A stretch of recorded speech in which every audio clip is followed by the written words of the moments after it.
Now, a simple cell is composed of two rods, electrodes, of different metals connected by a wire at one end.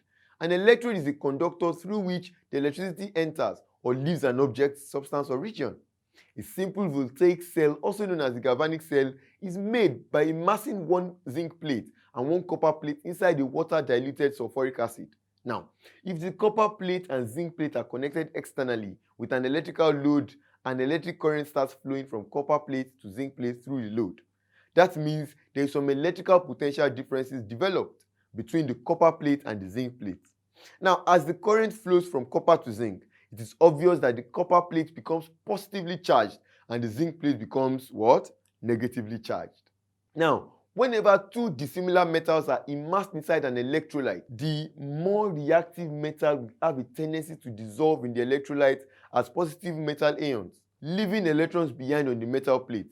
This phenomenon makes the more reactive metal plate negatively charged, while the less reactive metal will attract positive ions present in the electrolyte, and hence, these positive ions get deposited on the plate, making the plate positively charged. So here, in this case of a simple voltaic cell, the zinc comes out in sulfuric acid solution as a positive ion and then reacts with the negative SO4- ion of the solution and forms zinc sulfate, ZnSO4. As the copper is less reactive metal, the positive hydrogen ions of the sulfuric acid solution have a tendency to get deposited on the copper plate.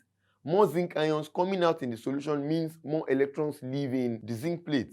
These electrons then pass through external conductor connected between zinc and copper plates. On reaching the copper plate, these electrons then combine with the hydrogen atoms deposited on the plate and form neutral hydrogen atoms.